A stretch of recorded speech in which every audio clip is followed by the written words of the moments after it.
Malda medical college সহ শহরের সাফাই কর্মীদের উপর লাঠিচার্জ করল ইংরেজবাজার থানার পুলিশ। গত এক মাস আগে মালদা মেডিকেল কলেজ হাসপাতালে হঠাৎ করেই 42 জন সাফাই কর্মীকে ছাঁটাই করা হয়েছিল।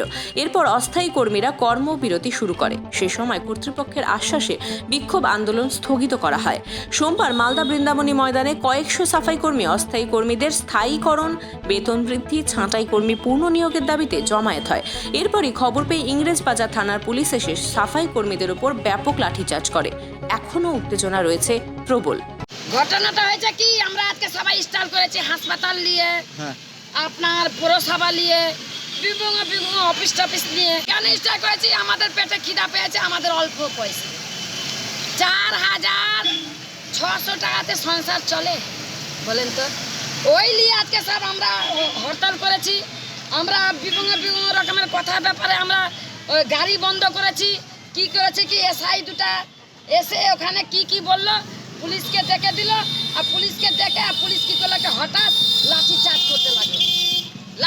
করতে লাগলো। একজনকে মাথা ফেলে দিল, একজনকে কি করলো কি যে গোটাই এখানে ফাটিয়ে দিয়েছে পুলিশ। আর একটা ছেলে কৃষ্ণা বলে নাম, ওকে কি করলো কি ধরে নিয়ে চলে গেল। লাঠি চার্জ করেছে। বলেন আমাদের যে ওইটুকু বেতনে আমাদের খিদা পেয়েছে, আমরা হরতাল করবো না? হ্যাঁ, না মহিলা নাই, একটা মহিলা নাই, খালি কালো ড্রেস করে পরে আছে। আর একটা লম্বা করে পুলিশটা আছে, ওই খুবই রাগী না কি আছে, ওই হঠাৎ একটা ছেলেকে ধরে নিয়ে চলে গেল। মালদা থেকে তন্ময় মহড়া রিপোর্ট, 3 নিউজ।